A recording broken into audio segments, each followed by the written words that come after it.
ಲೋಕಸಭಾ ಚುನಾವಣೆಗೆ ಕೇಸರಿ ಪಡೆ ಕರ್ನಾಟಕದ ಕಲ್ಲಿಗಳನ್ನು ಅಖಾಡಕ್ಕೆ ಇಳಿಸಿದೆ. ಕರ್ನಾಟಕದ ಮೊದಲ ಪಟ್ಟಿಯಲ್ಲಿ 20 ಕ್ಷೇತ್ರಗಳಿಗೆ ಟಿಕೆಟ್ ಕೊಟ್ಟಾಗಿದೆ.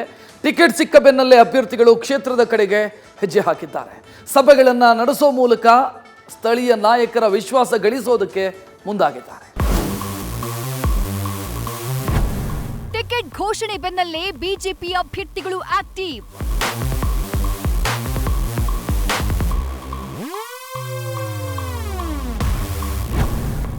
ತಮ್ಮ ಕ್ಷೇತ್ರಕ್ಕೆ ತೆರಳಿ ಮುಖಂಡರ ವಿಶ್ವಾಸ ಗಳಿಸಲು ಸಿದ್ಧತೆ. ಕರ್ನಾಟಕದಲ್ಲಿ ಲೋಕಸಭೆ ಚುನಾವಣಾ ಅಖಾಡ ಕಾವೇರತೊಡಗಿದೆ. ಬಿಜೆಪಿ ಮೊದಲ ಪಟ್ಟಿಯಲ್ಲಿ ರಾಜ್ಯದ 1 ಕ್ಷೇತ್ರಕ್ಕೂ ಅಭ್ಯರ್ಥಿಯನ್ನ ಘೋಷಿಸಿರಲಿಲ್ಲ. ಇದು ಆಕಾಂಕ್ಷಿಗಳ ಎದೆಯಲ್ಲಿ ಎದೆ ಬಡಿತ ಹೆಚ್ಚು ಮಾಡಿತ್ತು. ಆದರೆ 2ನೇ ಪಟ್ಟಿಯಲ್ಲಿ ರಾಜ್ಯದ 20 ಕ್ಷೇತ್ರಗಳಿಗೆ ಅಭ್ಯರ್ಥಿಗಳನ್ನ ಅನೌನ್ಸ್ ಮಾಡಿದೆ. ಟಿಕೆಟ್ ಸಿಕ್ಕ ಬೆನ್ನಲ್ಲೇ ಬಿಜೆಪಿ ಅಭ್ಯರ್ಥಿಗಳು ಫುಲ್ ಆಕ್ಟಿವ್ ಆಗಿದ್ದಾರೆ.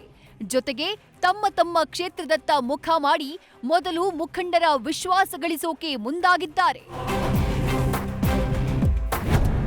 ವಿರೋಧದ ನಡುವೆಯೇ ಬೆಂಗಳೂರು ಉತ್ತರದಲ್ಲಿ ಶೋಭಾ ಕರಂದ್ಲಾಜೆ ಸಭೆ.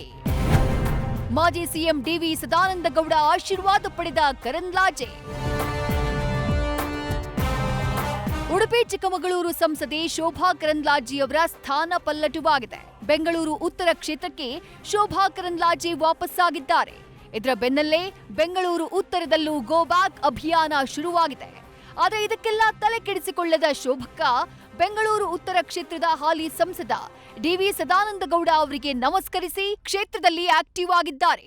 ಟಿಕೆಟ್ ಸಿಕ್ಕ ಮರುದಿನವೇ ಬೆಂಗಳೂರು ಉತ್ತರ ಕ್ಷೇತ್ರ ವ್ಯಾಪ್ತಿಯ ಬಿಜೆಪಿ ನಾಯಕರ ಜೊತೆ ಸಭೆ ನಡೆಸಿದ್ರು. ಆದರೆ ಸಭೆಗೆ ಸಂಸದ ಡಿವಿ ಸದಾನಂದಗೌಡ, ಮಾಜಿ ಸಚಿವ K Gopalaiah, doctor CN Ashwath Narayan, Byrathi Basavaraju ಗೈರಾಗುವ ಮೂಲಕ ಮುನಿಸಿಕೊಂಡಿದ್ದಾರೆ.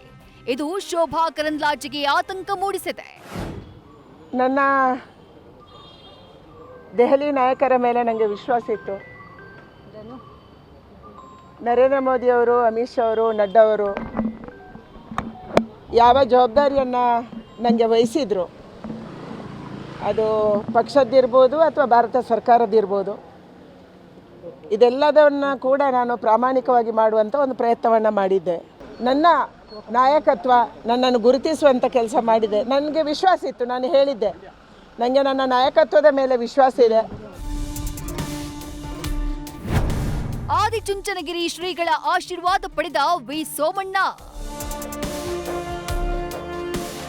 ಮಾಜಿ ಸಚಿವ ವಿ ಸೋಮಣ್ಣ ಕೂಡ ಟಿಕೆಟ್ ಸಿಕ್ಕ ಖುಷಿಯಲ್ಲಿ ಟೆಂಪಲ್ ರನ್ ಮಾಡ್ತಿದ್ದಾರೆ. ಆದಿಚುಂಚನಗಿರಿ ಮಠಕ್ಕೆ ಭೇಟಿ ನೀಡಿ ನಿರ್ಮಲಾನಂದ ಶ್ರೀಗಳ ಆಶೀರ್ವಾದ ಪಡೆದಿದ್ದಾರೆ. ಇದಷ್ಟೇ ಅಲ್ಲ, ಜೆಡಿಎಸ್ನ ಮಹಿಳಾ ಸಮಾವೇಶದಲ್ಲೂ ಕಾಣಿಸಿಕೊಂಡಿದ್ದು ದೊಡ್ಡ ಗೌಡರ ಆಶೀರ್ವಾದವನ್ನ ಪಡ್ಕೊಂಡಿದ್ದಾರೆ. ನನಗನ್ನಿಸ್ತದೆ, ನಾಳೆ ನಾನಿವತ್ತು ತುಮಕೂರಿನ ಕೆಲವು ಕಡೆ ಹೋಗಿ ನಾಳೆಯಿಂದ ಅಲ್ಲಿ ನಮ್ಮ ಕೆಲಸ ಕಾರ್ಯಗಳನ್ನ ಪ್ರಾರಂಭ ಮಾಡ್ತೀವಿ.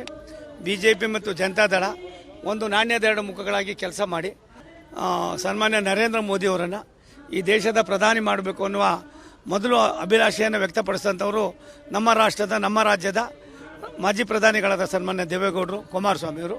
ನನಗನ್ನಿಸ್ತದೆ 100ಕ್ಕೆ 100 ಅವರೇನು ಒಂದು ಆಶಯವನ್ನು ವ್ಯಕ್ತಪಡಿಸಿದ್ದಾರೆ ಅದೆಲ್ಲವೂ ಕೂಡ ಆಗ್ತದೆ ಅನ್ನೋದು ನನ್ನ ಅಚಲವಾದ ನಂಬಿಕೆ. ವಿರೋಧಿಗಳಿಗೆ ಮಾಜಿ ಸಚಿವ ಶ್ರೀರಾಮುಲು ಖಡಕ್ ವಾರ್ನಿಂಗ್. ಬಳ್ಳಾರಿ ಲೋಕಸಭಾ ಕ್ಷೇತ್ರಕ್ಕೆ ಬಿಜೆಪಿ ಹೈಕಮಾಂಡ್ ರಾಮುಲು ಅವರನ್ನೇ ಕಣಕ್ಕಿಳಿಸಿದೆ. ಇದರ ಬೆನ್ನಲ್ಲೇ ಶ್ರೀರಾಮುಲು ಬಳ್ಳಾರಿಯ ತಮ್ಮ ನಿವಾಸದಲ್ಲಿ ಸುದ್ದಿಗೋಷ್ಠಿ ಮಾಡಿದ್ರು. ವಿಧಾನಸಭೆ ಚುನಾವಣೆ ಸೋಲಿನ ಬಳಿಕ ಅಜ್ಞಾತ ಸ್ಥಳಕ್ಕೆ ಹೋದಂತಾಗಿತ್ತು. ಆದ್ರೀಗ ಅಜ್ಞಾತವಾಸವನ್ನ ಮುಗಿಸಿ ಬಂದಿದ್ದೇನೆ. ಲೋಕಸಭೆ ಚುನಾವಣೆಯಲ್ಲಿ ಗೆಲ್ಲುವ ಮೂಲಕ ವಿರೋಧಿಗಳಿಗೆ ಸರಿಯಾದ ಉತ್ತರವನ್ನ ನೀಡ್ತೀನಿ ಅಂತ ವಾಗ್ದಾಳಿ ಮಾಡಿದ್ರು. ಇನ್ನು ಹಾವೇರಿ ಟಿಕೆಟ್ ಸಿಕ್ಕ ಬೆನ್ನಲ್ಲೇ ಮಾಜಿ ಸಿಎಂ ಬಸವರಾಜ ಬೊಮ್ಮಾಯಿಗೆ ದೂರವಾಣಿ ಮೂಲಕ ಕರೆ ಮಾಡಿ ಅಮಿತ್ ಶಾ ಶುಭಾಶಯ ಕೋರಿದ್ದಾರೆ. ತಮ್ಮ ಗೆಲುವಿನ ಜೊತೆಗೆ ಇತರ ಕ್ಷೇತ್ರಗಳ ಅಭ್ಯರ್ಥಿಗಳನ್ನ ಗೆಲ್ಲಿಸಿಕೊಂಡು ಬರುವಂತೆ ಸೂಚನೆಯನ್ನ ನೀಡಿದ್ದಾರೆ.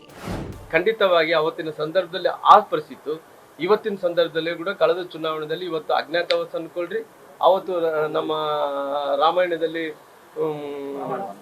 ವನವಾಸ ಅನ್ಕೊಳ್ರಿ. ಹಂಗಾಗಿ ಇವೆಲ್ಲ ನೋಡಿದಂಥ ಟೈಮಲ್ಲಿ ಇವೆಲ್ಲ ಕೂಡ ತಪ್ಪಿಸಿ ನನಗೆ ಇವತ್ತು ಶ್ರೀರಕ್ಷಾ ಆಗಿ ನನ್ನ ಜಿಲ್ಲೆ ಜನರು ನಿಲ್ತಾರನ್ನಂತ ವಿಶ್ವಾಸ ನಮ್ಮೆಲ್ಲರಲ್ಲಿ ಕೂಡ ಇದೆ. ಪಕ್ಷದ ವರಿಷ್ಠರು, ಪ್ರಧಾನಮಂತ್ರಿಗಳು, ರಾಷ್ಟ್ರೀಯ ಅಧ್ಯಕ್ಷ ನಡ್ಡಾ ಅವರು, ಅಮಿತ್ ಶಾ ಅವರು ನಿರ್ಣಯ ಮಾಡಿ ಪ್ರಕಟಣೆ ಮಾಡಿದ್ದಾರೆ. ಸದಾಕಾಲ ನನಗೆ ರಾಜಕೀಯವಾಗಿ ಆಶೀರ್ವಾದ, ಮಾರ್ಗದರ್ಶನ ಸನ್ಮಾನ್ಯ ಯಡಿಯೂರಪ್ಪ ಸಾಹೇಬರು ಮಾಡ್ಕೊಂಡು ಬಂದಿದ್ದಾರೆ. ಒಟ್ಟಾರೆ ಬಿಜೆಪಿ ಹೈಕಮಾಂಡ್ ಕರ್ನಾಟಕದಲ್ಲಿ ಗೆಲ್ಲುವ ಅಭ್ಯರ್ಥಿಗಳನ್ನ ಅಳೆದು ತೂಗಿ ಆಯ್ಕೆ ಮಾಡಿದೆ. ಅಭ್ಯರ್ಥಿಗಳು ಕೂಡ ಕ್ಷೇತ್ರದಲ್ಲಿ ಆಕ್ಟಿವ್ ಆಗಿದ್ದಾರೆ. News first bureau. News first ನಿರ್ಭೀತಿಯಿಂದ ನಿಮ್ಮ ಪರವಾಗಿ.